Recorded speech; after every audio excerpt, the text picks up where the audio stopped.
दोस्तों लक्ष्मी डेंटल का IPO market में 13 तारीख से ओपन होने जा रहा है। ये आईपीओ एक ऐसी कंपनी का है जो इंटीग्रेटेड डेंटल प्रोडक्ट्स बनाती है। ये company custom made crowns, aligners और पेडियाट्रिक डेंटल सॉल्यूशंस प्रोवाइड करती है। आज की वीडियो में हम इसी आईपीओ के सभी एस्पेक्ट्स को कवर करेंगे, जिसको हम 5 से 6 पार्ट्स में डिवाइड करते हुए इस आईपीओ की डिटेल्स को डिस्कस करेंगे। इसके ग्रे मार्केट प्रीमियम पे एक नजर डालेंगे, इसके बिजनेस मॉडल को समझेंगे, इसकी फाइनेंशियल परफॉर्मेंस को देखेंगे, इसकी वैल्यूएशन और पेयर कंपैरिजन भी चेक करेंगे और लास्ट में हम अपना डिसीजन बनाएंगे कि हमको इस आईपीओ में अप्लाई करना चाहिए या नहीं। तो स्वागत है दोस्तों आपका हमारा चैनल मुनाफे की ओर में, जहां हम मार्केट का ज्ञान आप तक आसान तरीके से पहुंचाते हैं। तो कहीं मत जाइए, चैनल को सब्सक्राइब कीजिए और आइए अपनी डिस्कशन स्टार्ट करते हैं। दोस्तों लक्ष्मी डेंटल का आईपीओ मार्केट में 13 तारीख से ओपन होने जा रहा है और ये एक मेन बोर्ड का आईपीओ है जो मार्केट से 698 करोड़ रेज करने जा रहा है, जिसमें से 138 करोड़ फ्रेश इशू है, 560 करोड़ ऑफर फॉर सेल। यानी सिर्फ 138 करोड़ जो है कंपनी के यूज में लाया जाएगा और जो रिमेनिंग 560 करोड़ है वो डायरेक्ट प्रमोटर्स की जेब में जाने वाला है। ये आईपीओ मार्केट में 13 तारीख को ओपन होने जा रहा है और 15 तारीख को क्लोज हो जाएगा। इसका इशू प्राइस 407 से 428 के बीच में सेट किया गया है। रिटेल्स के लिए यहाँ पे सिर्फ 10% का कोटा रखा गया है और इसकी फेस वैल्यू ₹2 पर इक्विटी शेयर रहने वाली है। आईपीओ से पहले प्रमोटर्स की होल्डिंग लगभग 46% की है, जिसका मतलब यह है कि प्रमोटर्स ऑलरेडी बहुत सारी इक्विटी जो है वो डायल्यूट कर चुके हैं और आईपीओ के बाद ये परसेंटेज और गिरने वाली है। तो दोस्तों अगर 13 से लेकर 15 के बीच आपने इस आईपीओ में अप्लाई कर दिया तो 16 तारीख को आपको अपना अलॉटमेंट देखने को मिलेगा। 17 तारीख को या तो आपको रिफंड मिल जाएगा या तो आपके शेयर्स डीमैट में क्रेडिट हो जाएंगे और इस आईपीओ की लिस्टिंग डेट 20 जैन को बताई जा रही है। रिटेल कैटेगरी में मिनिमम एप्लीकेशन आप 14,124 रुपए की लगा सकते हो, जिसमें आपको 33 शेयर्स का एक लॉट मिलेगा। स्मॉल एचएनए में मिनिमम आप 15 लॉट्स के लिए अप्लाई कर सकते हो, यानी 2,11,860 की एक एप्लीकेशन रहने वाली है। और बिग एचएनए में मिनिमम आप 71 लॉट्स के लिए अप्लाई कर सकते हो, यानी 10,02,804 की एक एप्लीकेशन रहने वाली है। दोस्तों इसके लेटेस्ट जीएमपी की बात करें तो इसका latest grey market premium 160 rupees का निकल के आता है, जिसका मतलब ये है कि अभी के हिसाब से लगभग आप 37% की लिस्टिंग गेन्स की एक्सपेक्टेशन रख सकते हो। दोस्तों लेकिन याद रखें कि जीएमपी सिर्फ एक अंदाजा होता है। अपना इन्वेस्टमेंट डिसीजन हमेशा कंपनी के फंडामेंटल्स और वैल्यूएशन के बेसिस पर ही लेना चाहिए। इसके जीएमपी में आगे जो भी चेंजेस होंगे हम आपके साथ व्हाट्सएप पे जरूर शेयर करेंगे। जीएमपी सब्सक्रिप्शन फिगर और तमाम ऐसी छोटी मोटी डिटेल जिनके लिए हर बारी वीडियो बनाना पॉसिबल नहीं होता, वो अपडेट्स हम आपके साथ व्हाट्सएप पे शेयर करते हैं। तो व्हाट्सएप चैनल को ज्वाइन जरूर कीजिएगा, लिंक आपको डिस्क्रिप्शन में मिल जाएगा। आइए अब अपनी डिस्कशन को आगे बढ़ाते हुए इस कंपनी के बिजनेस मॉडल को समझते हैं। दोस्तों लक्ष्मी डेंटल लिमिटेड एक integrated dental products offering company है जो क्रोन्स, अलाइनर्स और पीडियाट्रिक डेंटल सॉल्यूशंस का मैन्युफैक्चर करती है। इनकी टोटल 6 मैन्युफैक्चरिंग फैसिलिटीज है जो 1,47,029 स्क्वायर फीट में फैली हुई है। ये company one of the largest exporter है ऑफ डेंटल प्रोस्थेटिक्स और इनके प्रोडक्ट स्पेशली यूएस और यूके मार्केट्स में सेल किए जाते हैं। दोस्तों एक्सपेक्टेड ये है कि 2030 आते आते अलाइनर्स की मार्केट $569 मिलियन की हो सकती है, जो कि अभी केवल $133 मिलियन की चल रही है। तो फ्यूचर भी इस कंपनी का काफी अच्छा हो सकता है अगर ये अपनी सर्विस अच्छे से प्रोवाइड कर पाए तो। दोस्तों की टियर 1 स्टेज पे ना फोकस करते हुए ये कंपनी टियर 2 और टियर 3 स्टेज में भी अपने अलाइनर्स की डिस्ट्रीब्यूशन करती है।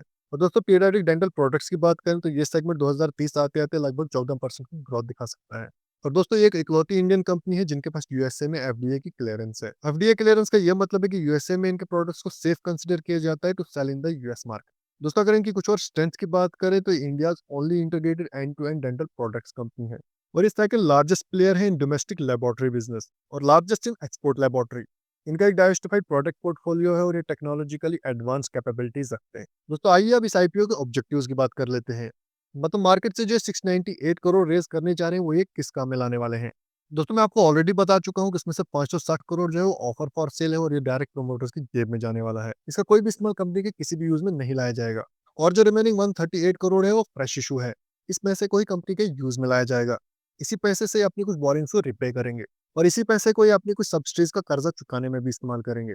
कुछ नई मशीनरीज खरीदी जाएंगी और जनरल कॉर्पोरेट पर्पसेस भी इसी पैसे से फुलफिल किया जाएगा। दोस्तों आईपीओ के ऑब्जेक्टिव्स तो ठीक ठाक ही हैं, लेकिन उसके लिए जो पैसा रखा गया है वो काफी कम है। सिर्फ 138 करोड़ जो है वही इन ऑब्जेक्टिव को फुलफिल करने में लगाया जाएगा। ओएफएस और फ्रेश इशू का रेशियो यहाँ पे थोड़ा ऊपर नीचे तो जरूर है। ये रेशियो अगर 50-50 का भी हो तो तब भी कंपनी को काफी पैसा मिल जाता। आइए अब इनके फाइनेंशियल को डिस्कस कर लेते हैं और देखते हैं कंपनी कितना पैसा बना पा रही है। दोस्तों इनके एसेट बेस की बात करें तो ईयर ऑन ईयर इनके एसेट बेस में हमको कांस्टेंट ग्रोथ दिखाई दे रही है। 2023 में थोड़ी सी गिरावट देखने के बाद हमको आगे एक अच्छी रिकवरी देखने को मिल रही है।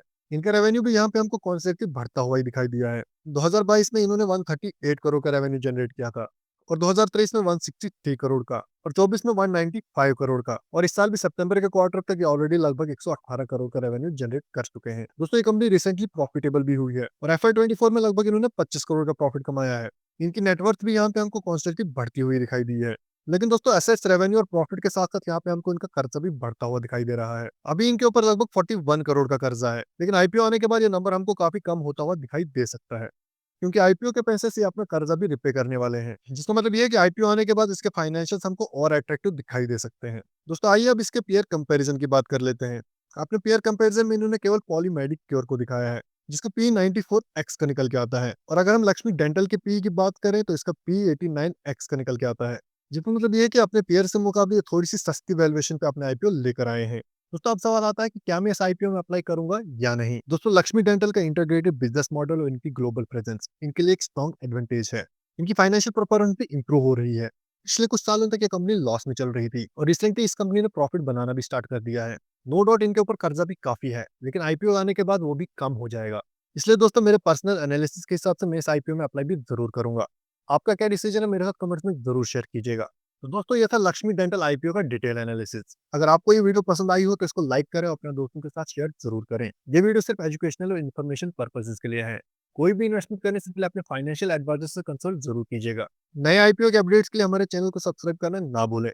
मिलते हैं अगली वीडियो में, तब तक के लिए सीखते रहो, समझते रहो और मुनाफे की ओर बढ़ते रहो। धन्यवाद।